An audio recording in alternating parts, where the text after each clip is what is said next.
parents kind of in our age range are like wanting something better for our own daughters, and we're wanting more support. We're wanting more education, because even learning about puberty is one thing, but it's like, it's hard to learn about puberty if you don't even understand your body parts and what's there. What's happening? Yeah. Yeah. So you kind of can't talk about B before you know there's an A. So that's why I feel like it's so important that you don't just wait until 5th grade to start talking about puberty. Hey, housewives, come on in. You know the dirty dishes are still in the sink from yesterday and the laundry is still in the basket. Pop your AirPods in and make yourself at home here. I'm Tracy. I'm Tori. And we are your Unlikely Housewives. Stepping out in faith and believing that God calls the unlikely, we are here to show you the appreciation and validation you deserve, lead you to authentic relationships, and release you of believing the cultural lies to restore your faith and wellness. Pull up those high-waisted yoga pants, tighten your top knot, and reheat your coffee for the 3rd time. Turn up the volume, and let's go.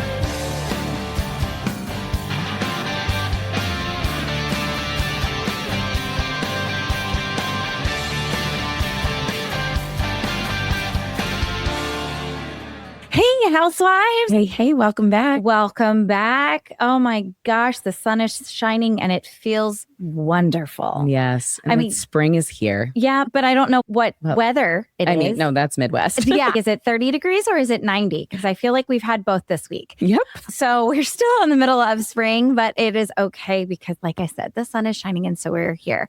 But we have got another fabulous guest for you. And this is one of those fun connections that we got because of just people saying, hey, you know who you need to talk to? You need to talk to them.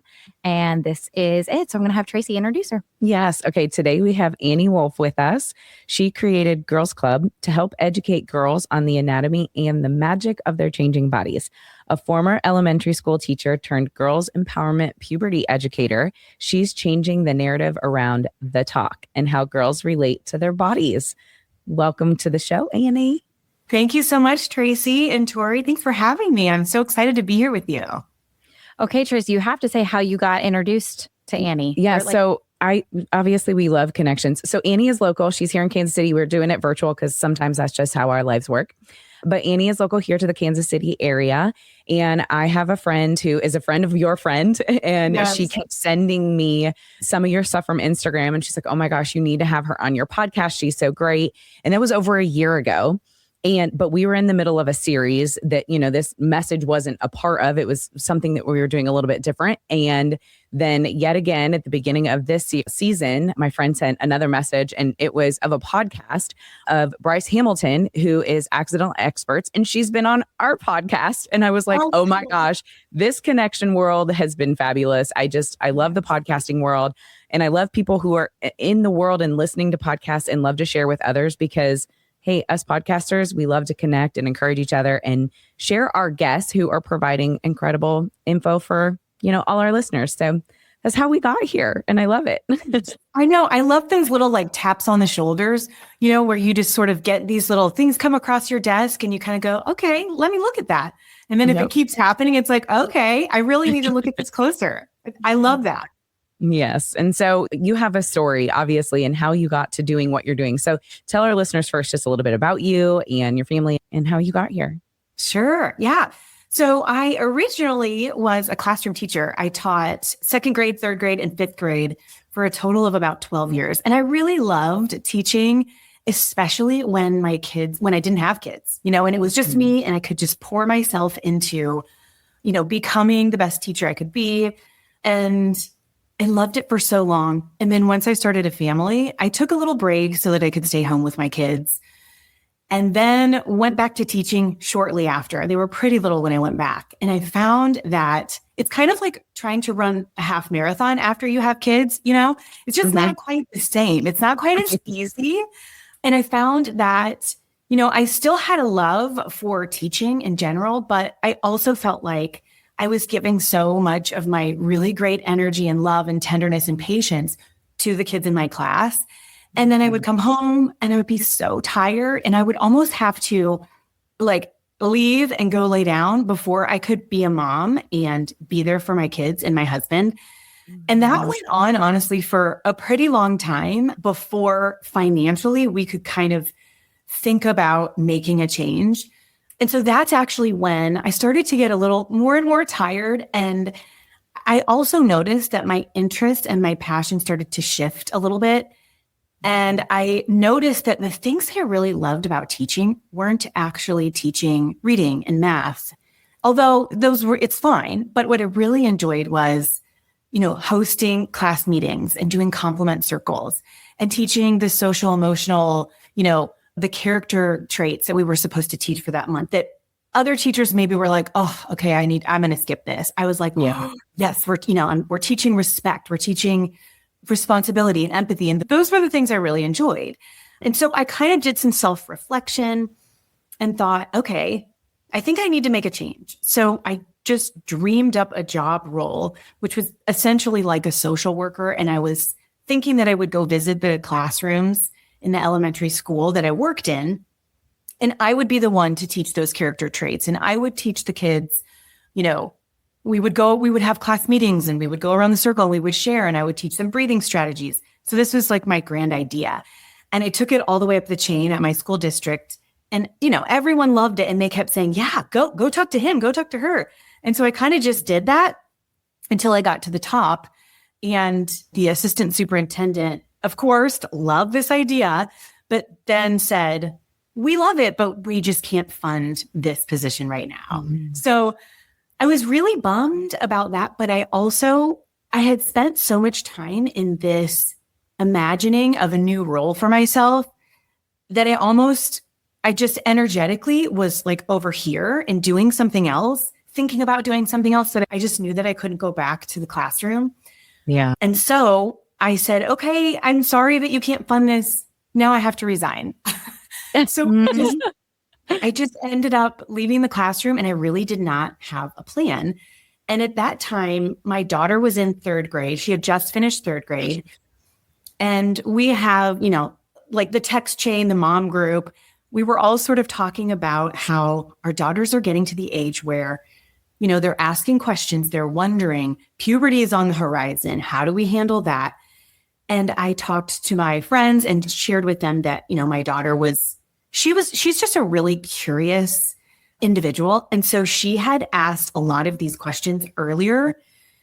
And so I talked to my friends and said, well, Evie already asked me all these questions. So this is what I said. This is what I told her. And so my friends were like, that's amazing. Can you, like everything you just said, can you teach our daughters what you taught yours? And I actually took the invitation seriously. And I said, if you're serious, like I will write some lesson plans. I will come up with a curriculum. Like, are you serious? And they were like, yeah. So I ended up having my daughter and like 5 of her friends come over for once a week for about a month. And I taught them some of their like female anatomy, like what their body parts are called, where they're located, how they function. We talked about puberty. We talked about how to prepare for the changes that are coming. And I also incorporated some of those, some of my favorite things, which were sitting in a circle. Let's go around and everybody, how is your day? Share a little bit. How are you feeling?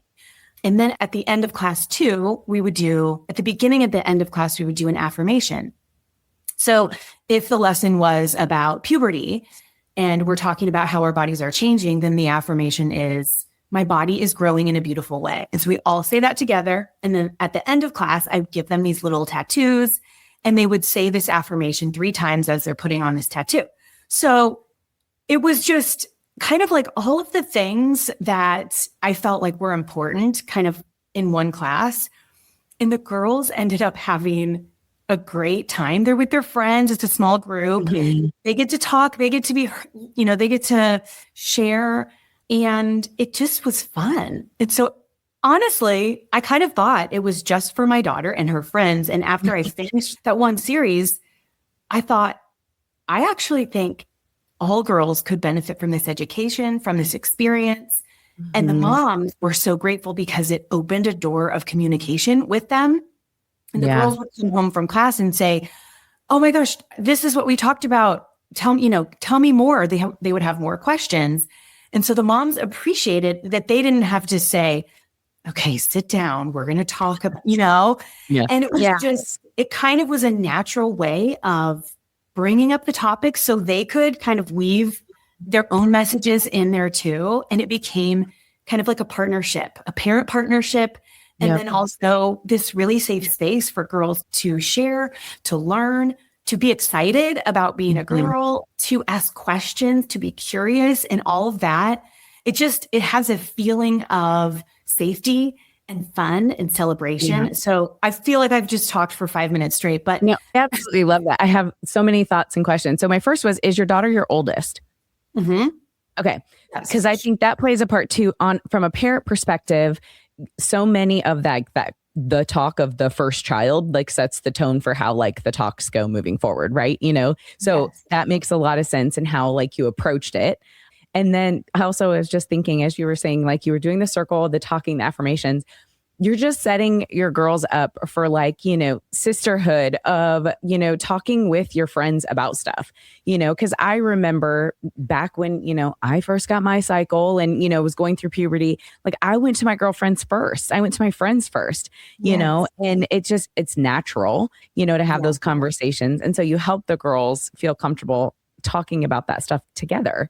And we all, we all come from different, backgrounds, I guess, as far as like, what was it like for you? Did you talk a lot about it in your home, or was it very quiet and shameful and not shameful, but silent? And, so I do love that you said that. Did you get any feedback from the moms as far as how their talks were in their bubbles and then how it translated to yours? Yes, it's kind of a range, I would say. I've been doing this for long enough that you kind of get both ends of the spectrum. Some girls will come to class and then they'll go home and say, listen to what we talked about today. Here's the period pack I made. And they're so excited to share with their parents.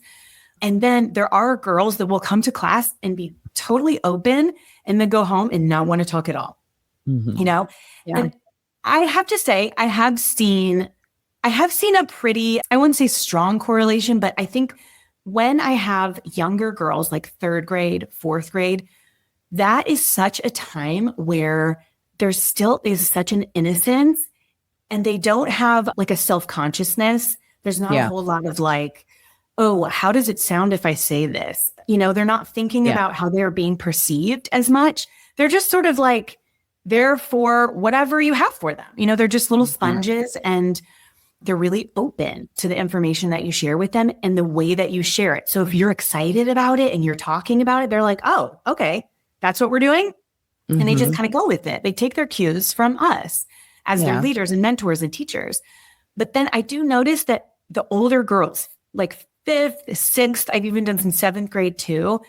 That's when like the older they get, it's like if you're just starting the conversation in 6th grade, there's a little bit of like an exterior, right? And they don't really want to talk about it. They're sort of like, oh, cringe, I just feel like it's so nice to start when they're in 3rd grade, when you can really give them basic information that's at their developmental stage and kind of meet them where they are. And then it's like the door's open.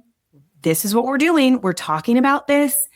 The conversation's here, and we just kind of like keep it going. And as questions come, the girls find out that nothing's really off limits, and your curiosity is so important, and we get excited. Oh, that's such a great question. It's like, yes, bring your questions to us humans. Don't go to the internet and no, or the love. Do not go to the internet and Google anything, especially if you're like, puberty leads to sex. And if you Google anything, watch out. Dude, we're not doing that. No, the fact that Dick's Sporting Goods, we've had kids Google like, oh, well, I just wanted to look for something volleyball or whatever. Yeah. And then they're, and you're like, don't put in www. You have to put the whole. Terrible. Yes, it is. I remember like a few weeks ago, my daughter was looking up what celebrities have the same birthday as me. And she found one celebrity and she was like, I don't know who that is. And she clicked on it. It was like a porn star. Yeah. And all of a sudden, images. I was like, oh, get out of there. It's was so just bad. So bad. one It's click, so completely bad. innocent. Just like, so what? The whole idea behind Girls Club is this is a safe space with a loving, compassionate teacher that's here to answer your questions, that's not afraid of these topics, that wants to help prepare you for what's to come, and hopefully like bridge the gap between parent and child so that parents can start talking about this too. And it's like an easy open window that now we can all start, just start the conversation. And I think sometimes that's the hardest part is, how do I start the conversation? I'm the parent. What do I say? Where do I start? Well, especially since if it hasn't been a topic growing up in the house, like one of the things, I think I've shared this story before here on the podcast about, I was at a like mom to mom thing that it was like once a week, it was fellowship and then Bible study another week. And so it just alternated, but we had the director of the church preschool come in. And she was just talking to us about, like, okay, you're in this new stage of having preschoolers and they're asking questions. And she goes, and if one topic you haven't talked about is sex, you need to talk about sex. And like all these moms were like, what? Already? Yeah. They're like, I can't. Like, Everybody suddenly gets all rigid, right? Right. And I'm like, we all know that you had at least sex once because you have children. That's why you're here. Like, come on, ladies. But especially in a church setting, nobody likes it. It is like, well, we don't talk about sex. And we're like, what? How? We all know how this math worked, right? But anyways, but she was just like, she goes, one of the greatest things we did as a family was start talking. We just talk about it and we don't make it weird. Yeah. She goes, like, it's not like, we're talking about things at the dinner table or like what's inappropriate and things. But she's like, but it's just not it's just another topic for our family. Like and then she goes, as our kids are getting older, she's like, I have found that they're sitting at dinner talking to us about, they're in high school now and they're going like, hey, so-and-so's doing this or that. And they're like, what is that? They're asking the questions because it was just another topic around the dinner table. And that is one of the things that we have always, and I was like, that takes, I'm like, yeah, I think if we start talking about it when they're, preschooler and as soon as they're learning stuff, and then the way you frame it, again, it's only weird if you don't talk about it and you just, and you get this, and the more you talk about it, the less awkward it gets within the family. Like it just, that's one of the things that just like you're saying at the dinner table, it's like, I mean, I don't know what your experience is, but I feel like it just growing up that it just wasn't a topic that anybody wanted to talk about. Religious affiliated or not, nobody really wanted to talk about it. It was kind of taboo, whether it's body parts or puberty changes or sex, like any of those topics. It was like, okay, we're going to give you a little stereotype. Yeah. Right. Like the health education, sex ed class is literally a stereotype of what everybody, the gym teacher that's teaching it, and I feel like I had a health class in middle school and all of that was in it. I think we talked about it. Really? Oh, we had a health class. I'm pretty sure in like 7th or 8th grade, I had a health class and it was in there. Yeah. Like all of it. I had a puberty and sex ed or? Yeah. Okay. I feel like I know I watched videos, and I went back to be a teacher. Long story. Went back to be a teacher. Never taught a day in my life except for homeschooling post COVID. But so there you go. That's going on. Hold on. There's a whole chapter that you hold on. Yeah, you don't.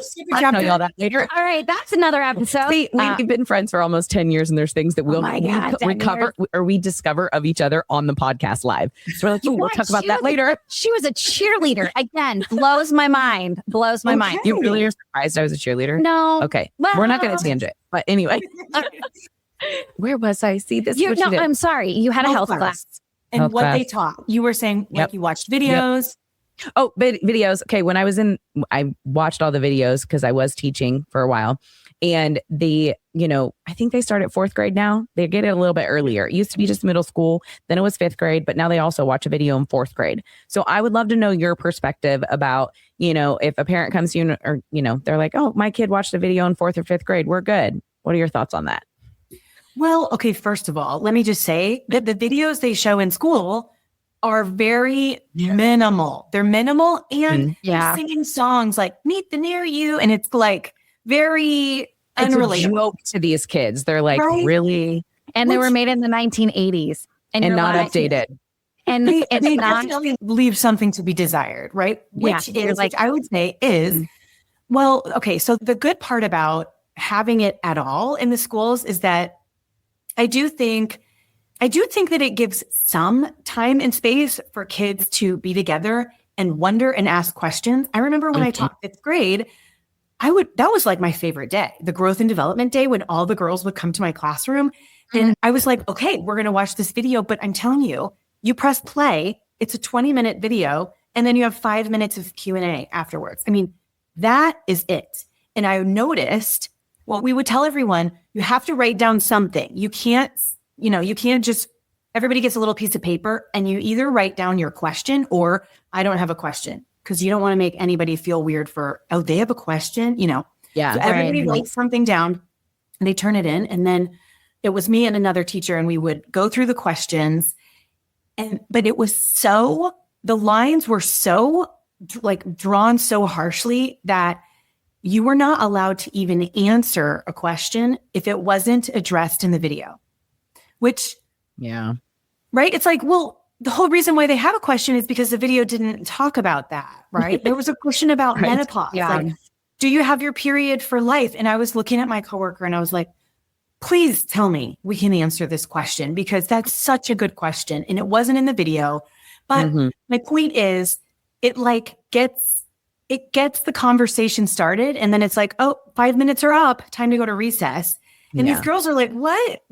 They're like, actually, we'll miss a little recess. We just have a couple more We questions. want to keep talking. Yeah. We're curious. Right. It opens the door, and 30 minutes or 25 minutes is not enough. I feel like it could just be a class, like a semester-long class, and not a video. And actually, I don't know, maybe I take that back, because I feel like we dump so much. So much is dumped on teachers to say, oh, and also you need to do this for your class. And also this. Make sure they're a well-rounded soul. That's your job, right? well, and I love that. Well, I mean, this is putting their responsibility back on the parents, because I do believe that it is our responsibility to start the conversation with them. And we have, I think, because I think parents have gotten, I say lazy, but we have gotten content with like, oh, the school will do that 1 hour class with them. Right. And so then we were like, well, they'll figure it out. And and you're like, oh, well, no, Susie didn't figure it out. But There's a lot more to it. There's a lot more to it. Right. And then but I think with this kind of thing, it is having the conversation with your daughter and saying, hey, like, I know that this is going to be something that you want to know. And so like, we're going to do this class with Miss Wolf, and we're going to learn about the terminology, and we're going to learn about the puberty and how your body changes and what that looks like. But I think that puts the power back in the parents' court. And it's not, I don't think at this point it's outsourcing it to like you would to a school or something like that and saying that it's their responsibility. But it's like, hey, well, and now that you're doing this with your friends, like, we can talk about it at home. And it's like something that I've engaged in and I've helped made happen. It didn't just happen, on that Friday before break or whatever. And the kids never want to talk about it again. Yeah. Go ahead, Tracy. No, you go ahead. I was just going to say, I think that sometimes we can overthink it as parents. Like, what do I say? How do I start the conversation? I think we forget sometimes that we have so much wisdom just because we have lived experience. We've been through puberty. Our body has changed. We know what was difficult. We know what was fun. We know a lot already. So I think sometimes even just talking about our own experiences and saying, when I went through puberty, this is what I noticed. Are you noticing that too? Because it's less, I guess, awkward if it's a conversation where you're just sharing experiences, Yeah, that's good. But I also wanted to say too, when you were talking about the videos in class and teaching just a little bit in class, it's like a lot of these videos it's like 4th and 5th grade and 6th grade. It's like, I kind of feel like that's already too late. Girls are experiencing the beginning of puberty sometimes in 3rd grade when they're 8 9 years old, sometimes as young as 7, some of these changes, not all at once, but it can be really scary if your body starts to change and you have no idea what's going on. So, it's like I don't know. I feel like we got the information, like the period pamphlets in 6th grade when I was in school. And I just thought, I've already had my period. I've already contended with a lot of these changes. I asked my mom about a few things. I figured out a few things on my own. I had a friend who was one of the only girls in the grade that got it before me. So we talked, and you just sort of figure it out. But I think that parents kind of in our age range are like wanting something better for our own daughters, and we're wanting more support. We're wanting more education, because even learning about puberty is one thing, but it's like, it's hard to learn about puberty if you don't even understand your body parts and what's there. What's happening? Yeah. Yeah. So you kind of can't talk about B before you know there's an A. So that's why I feel like it's so important that you don't just wait until 5th grade to start talking about puberty. You start, in 3rd grade, or even like you said, Tori, before that, like when they're in preschool and you start naming body parts and you talk about your own body with love and with sincerity and celebration, and kids are paying attention to everything you say. So it's like, make it count. You have that. There's a lot of power in that to affect the general tone and the general like feeling about learning about your body parts, what they're called, and just how you relate to your body. Well, and I think what I was going to say earlier too, I think a lot of parents have this like, we assume that if we talk about puberty and all the things in sex, then they're going to go run off and have sex. It's like we had this conversation. We did a couple episodes. We've had some, guests on here who've lost their kids to suicide. And, they're like, have the conversation with your kids. And there's so many parents that are afraid to talk about suicide because it will plant the idea in their kids' heads. And let me tell you what, parents, if you don't already know, your kids have found out about suicide and sex all from social media, the internet, or somewhere else, or a friend. We're not in the 90s anymore, where if you don't hear about it, you don't know about it. You know about everything now. Yes. Your kids know everything, and they're knowing it earlier. And so it's starting that conversation first, so that when they hear it from all these other places, in those younger years, 2nd, 3rd, 4th, when you're having the conversations and you're talking about the things, when they hear it later, they can come back and be like, oh, I've already had this conversation with my parents, so I can ask them about it. Versus having shame of like, oh my gosh, I just heard about this and I know this, but I am not going to my parents. That's too scary. Right. We haven't talked about it before. Right. Yeah.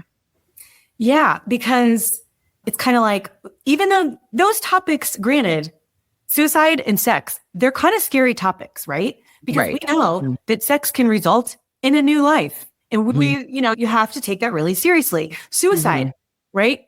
Same thing. So they're scary topics, but I think I agree with you in the point that you're making, which is if we show our kids that we are a resource and we are available to talk about anything, that is huge. That is huge. They're internalizing all of this information that's spoken and unspoken, which, to your point before, Tori, when you were talking about how if you don't talk about something, that's teaching. That's teaching kids, we don't talk about that. That topic's off limits, right? Yeah. Think that you're just sort of like, we're going to dodge it. We're just, but you're also teaching, this is not something that you can come and talk to me about. I'm not going to talk about this. Which then, I don't know about you guys, but I feel like whenever there's a topic that's off limits, what it does is it teaches, oh, well, then maybe is there something wrong with that? Oh, okay. Now I'm confused. I don't have information. I don't have anybody to talk about it. So then we make up a story about it, Yeah. And then who knows what that story is, if it's right or if it's wrong, accurate or inaccurate. But if nobody talks about it, well, we're just in our head, Right. Yeah. So I feel like it's just so important. We have to be open. We have to be willing to talk about some of these big topics. And it's okay to maybe get it wrong or to stumble or have it not be really like smooth, as long as we are talking about it and our kids know that we're here and we're not afraid we're not afraid to talk about these things. Yeah. Right. Especially with that, like to Tracy's point is that our kids do have access to all the information in the world, right? Like one Google search and it could go wrong really fast. But the fact that if you have, like you had mentioned, Annie, if you have brought it up already, that the kid's like, oh, well, I've already talked to mom and dad about this. Like, this is something that this is a conversation I can return to. And it's just like, I kind of want to just take my children and be like, okay, I'm going to say like all the things. And then I'm throwing out all these various topics, drugs, sex, alcohol, all the things, like, like, so know that everything's under this umbrella that you can talk to. Yeah. Because I would rather them come to me for our values and where we see the importance of things and what God has given us and what he calls to our lives for that information than for them to either Google it or to ask their friend who I don't know what their family values are and what where their priorities are. So, I mean, it is, like, just like, let me have diarrhea of the mouth of all the things. And that way, like, here are all the topics that if you ever have a question about any of these things, come to mom and dad, and we will totally tell you what we think. Like, and explain and give you the information from our perspective. So that's almost to the point where the kids are like, oh, okay, that's enough. Right. There have been times where I don't know, I can't even remember. We were watching a movie and there was something and I paused it and I was like, okay, well, so do you know, I can't remember what the circumstance was, but my husband, I could see him and he was like, getting uncomfortable. And he was like, do we really need to? And I was like, I think we do. Please just like, don't pretend that nothing just happened on the TV screen, Yeah. And it almost is a perfect doorway. Think about all of the things that our kids are watching. Like our kids are, God bless the men that marry my daughters. And I have to pray for them daily because we have found shows that are adult shows that we like and that our girls like, but it leads to conversations like the suicide conversation, transgender, gay, like all these different things. So we, like you said, we stop the show and go, okay, hold on one second.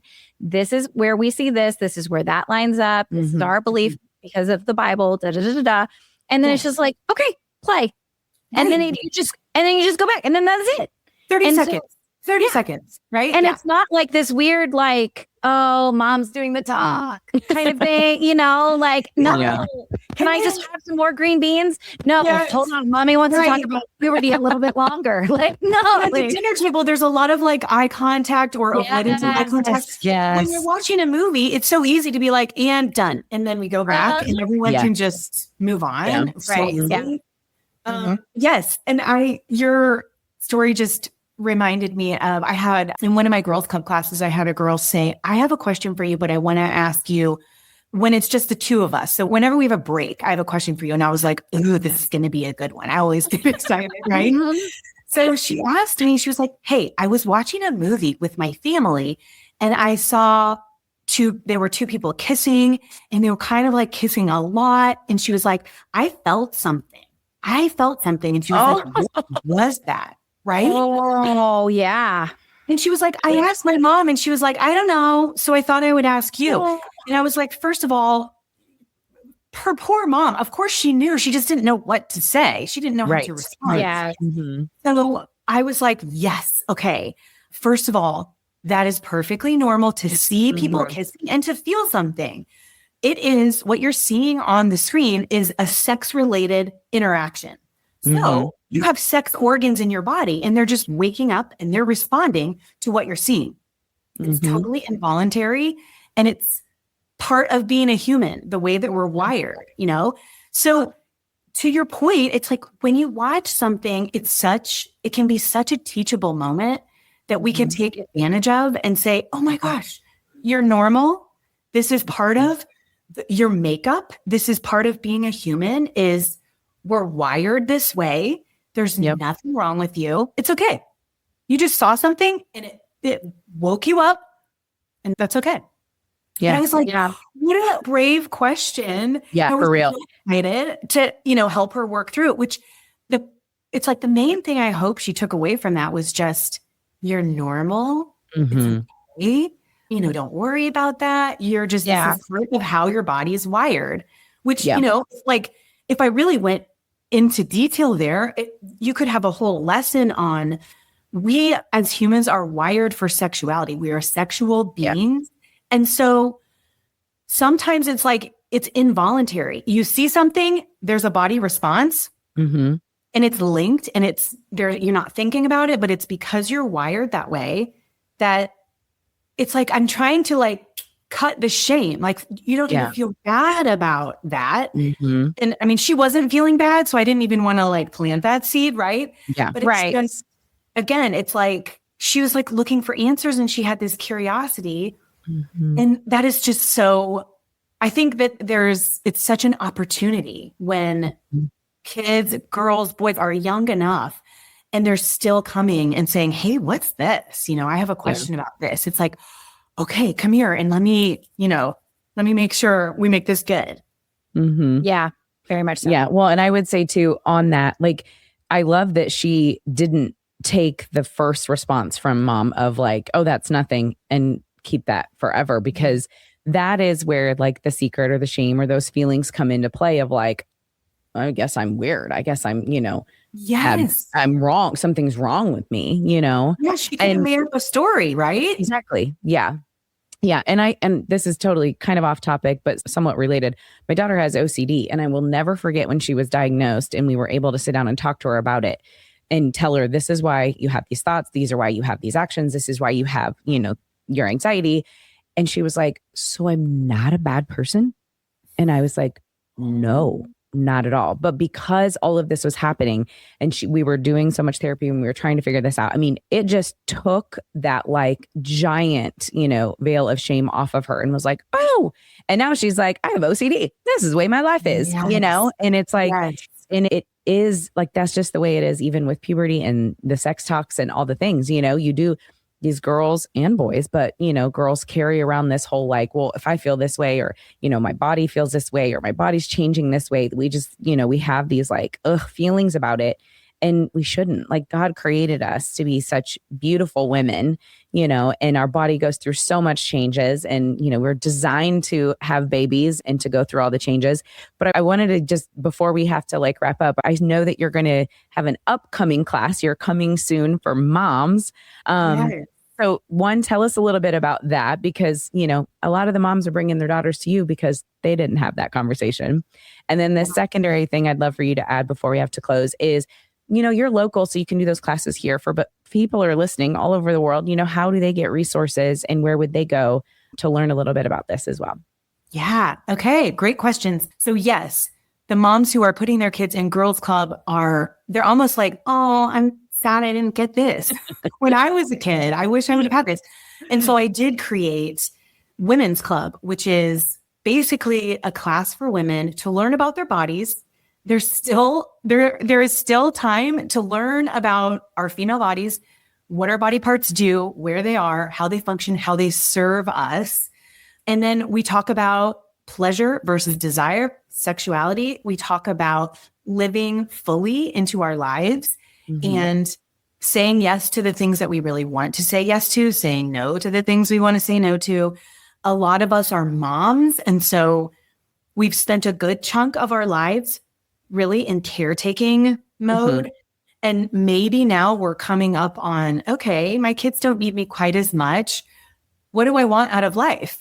Can I be a good mom and a good partner and still live the life that I want and thrive and, do things that I enjoy? And do I have a career that I want? Do I want a career?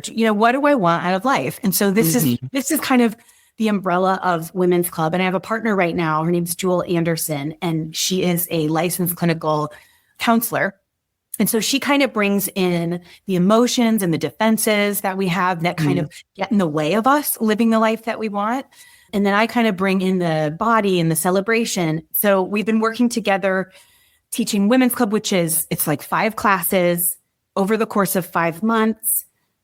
And that's what we're doing right now. So we're talking about maybe doing some more for moms who really want the Girls Club experience, but for the themselves, version of ourselves. And then also I have had just recently on Instagram, I had a reel that went viral and a lot of interest from other people either wanting resources about how to help their kids, their daughters learn about puberty, learn about sex, learn about, body safety and protecting their body. And then there have been people that have asked, I want to teach girls club. I want to do this too. I want to lead these groups in my area. And so right now, I actually have a wait list that I've created. It's just through social media right now, or you can go to my website and you can have access to the wait list. And so the class will be available like sometime in mid-April, and then I'll run a teacher training. So I will teach people how to lead these groups, what the curriculum is, how to run the class, how to set up a safe space, how to ensure that the girls feel, that there's a predictable environment and it's fun and their friends are there. And, this is what we teach. This is how we teach it. So it's a teacher training, which is really exciting for me because I love that for you. Yes. I was thinking, I was like, this is so full circle. Here it comes. Yes. So I'm really getting to still use my teacher gifts, and just the thought of other girls in other areas having this experience and have it not just be local to Kansas City. Yeah. Makes me so excited because, I just feel like it's important information and education, but just the whole experience is something that I'm just so excited to be able to give other women the opportunity to teach this, and other girls everywhere the opportunity to have this experience. And also, I will say, as a teacher of this material, it's been really therapeutic because I'm able to teach girls some of the things that I wish I knew.